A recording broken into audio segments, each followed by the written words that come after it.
주일학교 수료식을 하고 나니까 여러 가지 또 마음들이 들고 또 기대가 됩니다. 특별히 저희 중고등부는 3명을 올려보내고 11명을 받기 때문에 내년에 굉장히 기대가 또 되는, 내년에는 더 많이 올려보낼 수 있도록 애를 쓰겠습니다. 훨씬 더 지금 고3 될 아이들이 굉장히 많기 때문에 내년에는 또 상황이 좀 역전이 되지 않을까, 그런 기대들을 가지고 있습니다. 중고등부 예배를 드릴 때 오늘 찬양을 불렀던 찬양의 가사 중에 주 앞에 나가 제사를 드리네라는 찬양을 불렀습니다. 이 찬양을 하면서 마음속에 정말 다행이다라는 생각이 들었습니다. 정말 다행이다. 왜 그렇습니까? 혹시 주일마다 우리가 제사를 지낸다라고 생각을 해보십시오. 제사를 지낸다. 제사를 지낸다는 것은 제물이 있다는 뜻입니다. 제물. 구약시대 때 제물이 무엇이었는지 저희들이 알고 있죠. 좀 괜찮게 사는 사람들은 소를 잡아야 됩니다. 보다 조금 못한 사람들은 양을 잡아야 되죠. 보다 좀 더 못한 사람은 비둘기를 잡아야 될 것입니다. 자, 아침마다 이 한소망 교회 사람들이 올 때 손에 짐승을 끌고 오든지 들고 오든지 가져와야 됩니다. 교회 마당에 이렇게 주차장 자리쯤 되겠죠. 마당에 온갖 짐승의 울음소리와 비명소리가 들리겠죠. 왜냐하면 이제 더 큰 문제가 발생을 합니다. 가지고 온 사람이 그 소를 죽여야 되거든요. 제사장이 죽여주는 것이 아니라 소를 끌고 온 사람이 소를 죽여야 됩니다. 양을 끌고 온 사람이 양을 죽여야 됩니다. 비둘기를 가져온 사람이 비둘기를 죽여야만 됩니다. 죽이고 그냥 죽이는 것으로 끝나는 것이 아니라 각을 떠야 되죠. 각을 떠. 죽인 사람이 각을 떠. 껍질을 벗기고 각을 떠야 됩니다. 그래서 각을 뜨고 내장을 뜯어내고 뭐 이런 일들을 우리가 한다라고 생각을 해보십시오. 예전에 제주도에 있는 열방대학에서 성경을 가르치는 목사님에게 들은 이야기인데 1년 동안 성경을 배우는 코스가 있다고 이야기합니다. 그런데 1년에 레위기를 배울 때쯤이 되면 직접 함께 공부하는 사람들끼리 돈을 내서 소를 한 마리 사온답니다. 살아있는 소를. 그리고 그 소를 이제 죽여서 각을 뜨는 실습을 한다는 거죠. 실습을. 근데 문제가 뭐냐면 거기서 함께 공부하는 어느 누구도 소를 잡아본 경험이 없다는 것입니다. 소를 잡아본. 그래서 때로는 이 태권도를 굉장히 잘하는, 그죠? 굉장한 유단자라고 자신만만하게 소에게 달려들었다가 포기하고 물러나는. 이거 어떻게 소를 죽일 것인가? 어떻게 소를 죽일 것인가? 그런데 이 단연간의 경험을 통하여서 이 목사님이 이제 소의 급소를 알아냈다. 우리가 스페인의 투를 하는 것을 보면 어디에다 칼을 꼽죠? 투사들이 목 뒤에다 이렇게 칼을 꼽죠. 그래서 실제로 그렇다면 목 뒤에, 소의 목 뒤에 500원짜리 동전만한 숨구멍이 있답니다. 이것이 이제 급소인데 투사들은 아주 어릴 때부터 계속 그 500원짜리 동전만한 그 급소에다 칼을 꼽는 연습을 꾸준히 하는 거죠. 그래서 이제 거기를 제대로 내리치면 소를 죽일 수 있다라고 저도 들었지만 절대로 저는 소를 죽이지 못할 것 같습니다. 이게 굉장히 어렵죠. 주 앞에 나와 제사를 드리네. 제사를 드리네. 우리가 얼마나 감사할 일인지. 근데 제사에는 반드시 제물이 필요하고 누군가는 우리를 대신해서 죽어줘야 됩니다. 소가 죽든 양이 죽든 비둘기가 죽든 우리를 대신해서 피를 흘려 주어야지만 우리가 주님 앞에, 살아계신 하나님 앞에 나아갈 수 있고 설 수 있는 그런 존재가 될 수 있다는 것이죠. 예수 그리스도께서 오셨습니다. 그분에 오시면 구약에 있는 모든 것들이 다 깨어지는 것이고 또한 새로워지는 것들이었습니다. 그런데 이 새로워지는 것들, 깨어지는 것들이 몹시도 불편하고 힘든 사람들이 있었습니다. 그 사람들은 유대인들이죠. 바리새인들이고, 누가복음, 이 마가복음의 수신자들은 우리가 계속해서 살펴보고 있듯이 로마에 있는 성도들입니다. 로마에 있는 성도들은 대부분 이방인들이거나 다른 문화권에서 예수 그리스도를 믿은 사람들이죠. 만약에 우리가 성경을 사도행전을 통하여서도 알 수 있다시피 그들에게 가서 너희들이 예수를 믿으려면, 너희가 천국에 가려면 예수만 믿는 것으로는 부족하다.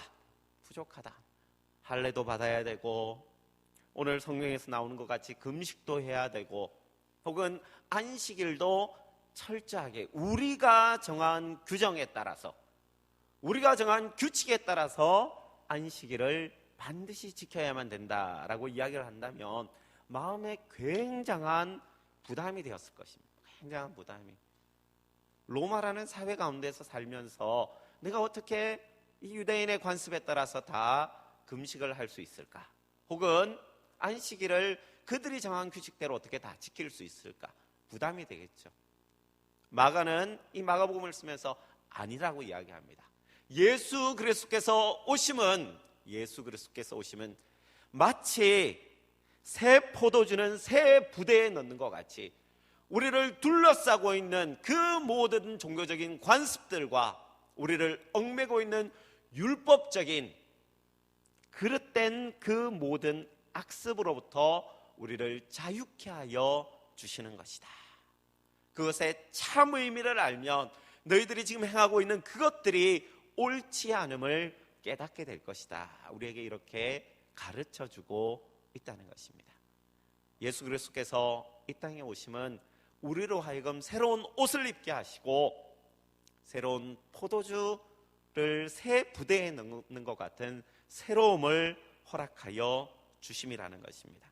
오늘 말씀을 구체적으로 조금 더 자세히 살펴봄으로 말미암아 예수 그리스도께서 어떻게 안식일의 주인이 되셨고, 오늘 이 몇 가지의 논쟁 가운데 우리 주님께서 우리에게 참으로 원하시는 것이 무엇인지를 살펴보고자 합니다. 첫 번째 18절의 말씀을 통하여 금식 논쟁이 있습니다. 요한의 제자들과 바리새인들이 금식하고 있는지라라고 이야기합니다. 유대인들은 공식적으로 구약의 율법 가운데 금식할 날은 대속죄일이었습니다. 속죄일에만 금식을 하면 되었습니다. 그런데 이것이 시간이 지나서 그들이 바벨론 포로 생활을 거치고 난 다음에는 공식적으로 4번의 금식 기간을 가졌습니다. 예루살렘이 바벨론에 의해 포로되었을 때, 성벽이 무너졌을 때, 포로 귀환했을 때, 성전이 재건되었을 때, 이런 이름을 붙여서 총 4번에 걸쳐서 공식적인, 성경에는 없는 금식을 하기 시작하였습니다. 이것이 조금 더 시간이 지나니까 오늘 성경에 나오는 바리새인들은 어떻게 금식을 했냐 하면 일주일에 이틀씩 금식을 했습니다. 월요일과 목요일, 1년 365, 52주를 일주일에 이틀씩은 계속해서 금식을 하였습니다. 쉽지 않죠. 쉽지 않습니다. 이 쉽지 않다는 게 함정인 것 같아요.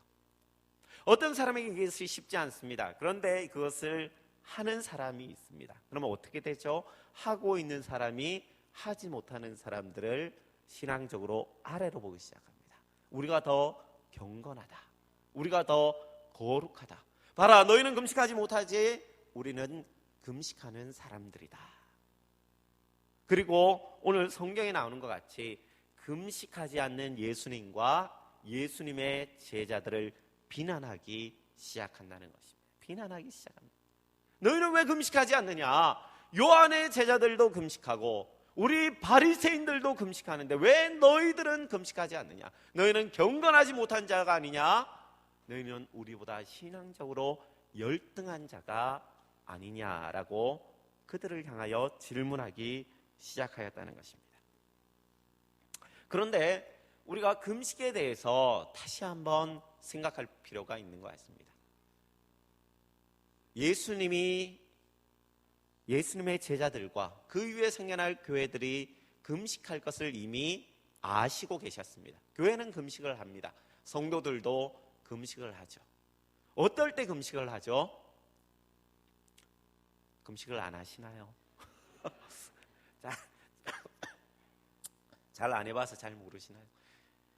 대부분 우리가 금식을 한다는 것은 우리 가운데 문제가 발생했을 때입니다. 어려움이 닥쳤을 때. 금식의 의미는 그거죠. 먹는 것은 우리에게 너무나도 당연한 욕구입니다. 꼭 필요한 거죠. 우리의 생명을 연장하기 위해서는 반드시 먹어야만 됩니다. 저희 집사람이 가끔 저보다도 훨씬 안 먹는다고, 먹을 것이 없다고 막 이렇게 얘기하는데 저보다도 가끔 더 살찌게 보일 때가 있습니다. 그냥 물어보죠. 안 먹는데 어떻게 살이 찌지? 이러면 저희 집사람이 항상 하는 이야기가 스트레스 때문이야 이렇게. 전혀 비과학적인 거죠, 그죠? 여기 의사 선생님들이 많이 계시는데 과학적인가요? 분명히 먹어야지만 살이 찌는 거죠. 아닌가요? 분명한 것은 먹는다는 것은 우리의 삶에 있어 빼놓을 수 없고 우리의 생명을 연장하는 데 있어 반드시 필요한 것입니다. 먹지 않고 사는 사람은 없고 먹지 않았는데 살이 찌는 사람은 없다는 거죠. 그런데 우리가 주님 앞에 금식한다는 것은 무엇입니까? 하나님, 나의 기본적인 욕구까지도 하나님 앞에 내어놓겠습니다. 한 걸음 더 나아가면 하나님, 나의 생명까지도 하나님 앞에 메어 달리는 이 일 가운데 내어놓겠습니다. 이런 의미죠. 생명의 주인이신 하나님, 내가 곡기를 끊겠사오니, 내가 먹는 것을 멈추겠사오니 하나님께서 나의 간절함을 돌아보아 주시옵소서. 그런 의미를 가지고 있는 것이 금식입니다.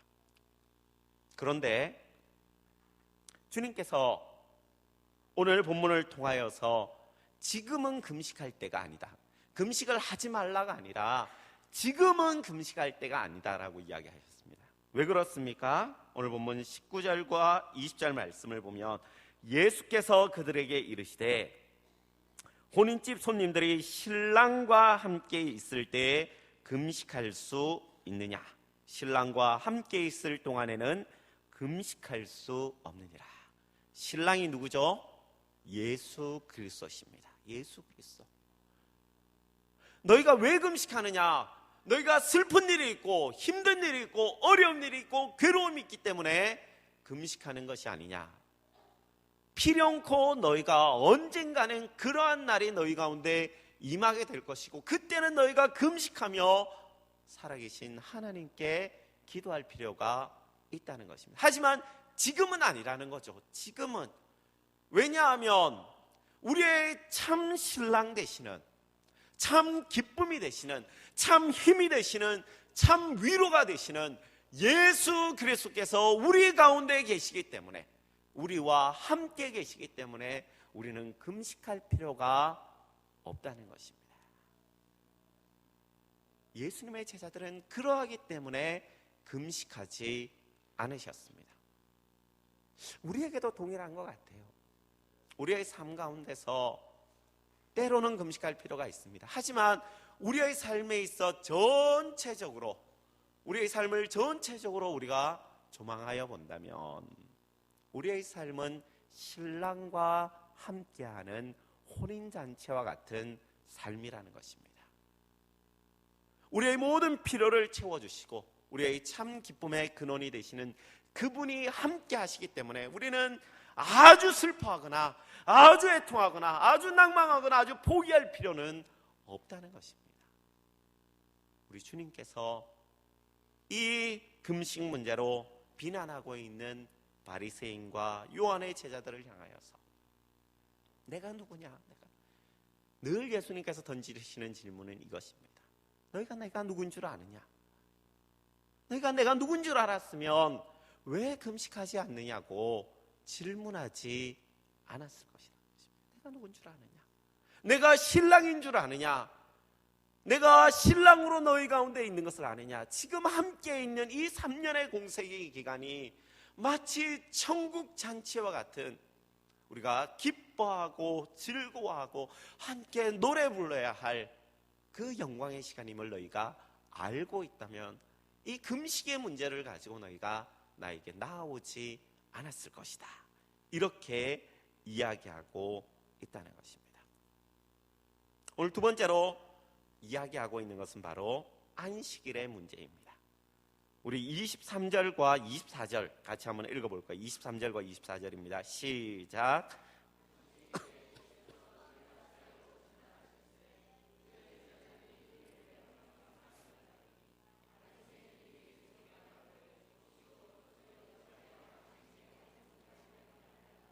아멘. 안식일이었습니다. 안식일. 예수님께서 밀밭 사이로 제자들과 함께 걸어갔습니다. 제자들이 두 가지 일을 했습니다. 하나는 이 밀밭 사이이기 때문에 밀들이 이렇게 촘촘하게 자라 있으니까 길이 어딘지를 모르는 거죠. 길이 어딘지. 그래서 첫 번째로 하는 것은 길을 열며 길을 내기 위하여 이렇게 밀을 제치면서 가는데, 밀을 제치면서 또 한편으로는 배가 고픈 거예요. 그래서 그 밀을 이렇게 손으로 잘라서 비벼서 먹었다는 것입니다. 그러자 바리새인들이 그 밀을 손으로 비벼서 잘라서 비벼서 먹는, 뭐죠? 추수해서 탈곡해서 먹는 거죠. 노동을 했다는 것입니다. 너희가 왜 안식일에 왜 일을 하느냐, 이것을 가지고 예수님과 예수님의 제자들을 비난하는 장면을 보게 됩니다. 그런데 이 유대인들의 관습과 율법을 보면 가난한 자들, 배고픈 자들에 대해서는 굉장히 관대했음을 보게 됩니다. 왜냐하면 그들의 그 율법 가운데 누구든지 배고프면 아무 사람의 밀밭에 들어가서 그것을 손으로 잘라서 먹을 수 있는, 허용하는 법이 있었습니다. 근데 한 가지 안 되는 것은 낫을 들고 들어가면 안 돼요. 낫을 들고 들어가서 이렇게 잘라서 비벼서 먹으면 그것은 도둑질이죠. 도둑질. 그냥 손으로 이렇게 잘라서 먹는 것은 누구든지 허용을 했습니다. 근데 이것이 시간이 지나면서 바뀐 것이 무엇이냐면, 손으로 잘라 먹는 것은 되는데 안식일에는 안 된다로 바뀐 것입니다. 안식일에는 안 된다. 그런데 우리가 곰곰이 생각해 보면 이것은 문제가 있습니다. 무엇이냐 하면, 사람이 안식일에는 배고프지 않을 수 있나요? 나머지 6일 동안 실컷 먹고 나면 안식일에는 전혀 먹지 않아도 배고프지 않고 밥을 먹지 않아도 되는 사람이 과연 있을까요? 그럴 수 없다는 것입니다. 인간의 가장 기본적인 것조차도 무시하는, 사람의 기본적인 것을 이렇게 포기하는 것과 같은 그들만의 관습이었고 율법이었다는 것입니다. 이 바리새인들이 예수님의 행동을 주목하고 있었습니다. 그래서 바리새인들이 예수께 말하되 보시오, 보시오. 헬라어로 이데라는 뜻인데, 이것 봐라, 이것 봐라, 이런 뜻입니다. 이것 봐라. 예수님과 예수님의 제자들을 눈여겨보고 있다가, 이것 보십시오 예수님, 이것 보시오 예수여. 당신들의 제자들이 하지 못할 짓을 하고 있습니다. 하지 못할 짓. 주일날, 이 안식일날 추수해서 탈곡해서 먹는 일을 하지 않습니까? 이렇게 비난하고 있는 바리새인들의 모습을 보게 됩니다. 그러자 예수님께서 다윗의 예를 듭니다. 다윗이 사울을 피해서 도망할 때, 먹을 것이 없어 배고플 때 하나님의 전 성전에 들러가서 진설병을 먹고 함께 도망하는 자들에게 나누어 준 그 사건. 성경의 수많은 사람들 중에 하필 다윗을 이야기합니다. 왜냐하면 이스라엘 민족에게 있어 다윗은 완전한 자입니다. 완전한 자. 흠잡을 것이 없는 가장 완성된 인물로 드러내는 것이 다윗이죠. 그래서 다윗조차도 이렇게 했다 이러면 사람들이 할 말이 없는 거죠. 다윗도 진설병을 먹지 아니하였느냐. 다윗도 진설병을 먹었는데 하물며 우리가 이것을 먹는 것이 무엇이 잘못이 되겠느냐, 이렇게 이야기합니다. 그러면서 예수님께서 다시 한번 말씀하십니다. 27절과 28절을 보면 또 이르시되 안식일이 사람을 위하여 있는 것이 아니요 사람이 안식일을 위하여 있는 것이 아니니 이러므로 인자는 안식일에도 주인이라. 다시 한번 예수님께서 당신이 누구이신가를 이야기하는 거죠. 안식일이 왜 있느냐? 하나님께서 6일 동안 천지를 창조하시고 안식일을 주셨습니다. 6일째 안식하셨죠. 이유가 뭐죠? 사람들을 위해서입니다. 사람들을 위해서. 사람들이 하나님과 교제하기 위해서 쉼을 얻기 위하여 안식을 허락하셨습니다. 사람들이 인간의 죄된 본성, 또 자신의 의를 드러나고자 하는 교만함들 때문에 안식일에 다른 것들을 더함으로 말미암아서 오히려 안식일이 힘들고 어려운 일들, 괴로움을 더하게 하는 그러한 시간들이 되고 말았다는 것입니다. 우리가 고신교회에 있다 보면 이런저런 하지 말아야 할 것, 해야 될 것에 대한 것들이 참 많았던 것을 기억합니다. 제가 어릴 때 저희 모교회에서 주일날 이렇게 게임을 했다가 목사님 한 분이 나가셨던 일이 있습니다.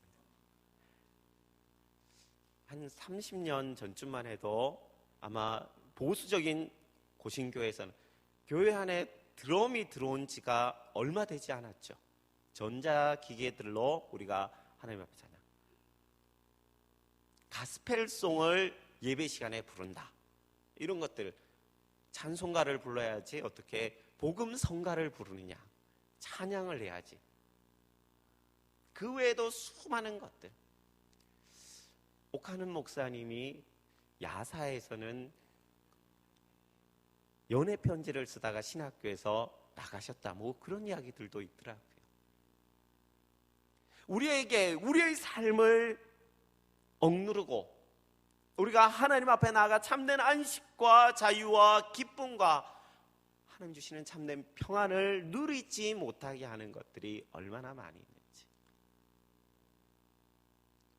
주일날 우리 중고등부 아이들이 열심히 탁구를 일뿐만 아니라 토요일에도 치고요.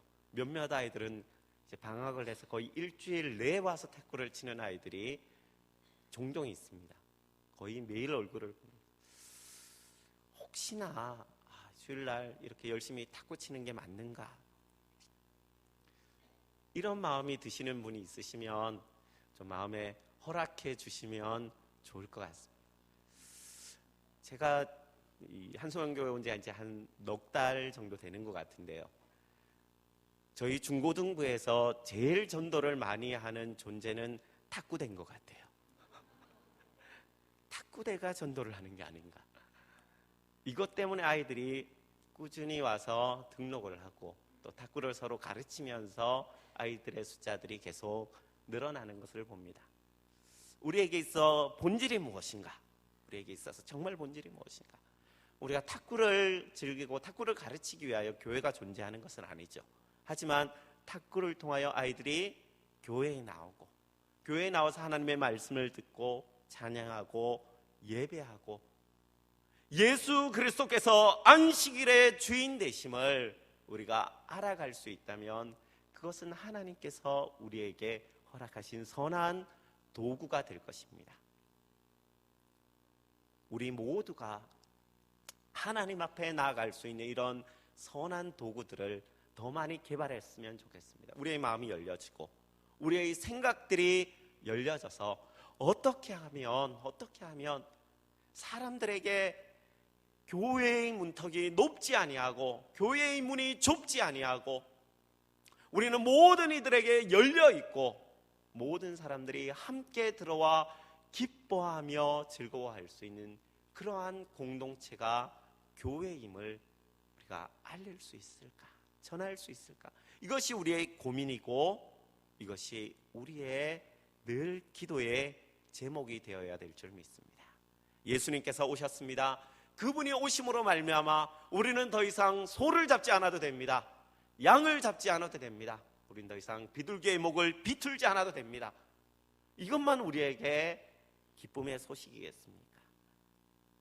이 외에도 우리가 우리를 얽매고 있던 그 모든 율법들과 하나님 앞에 나아가는 것을 가로막던 모든 것들이 다 예수의 이름으로 말미암아, 예수 그리스도의 십자가로 말미암아, 예수의 보혈로 말미암아 사라진 줄 믿습니다.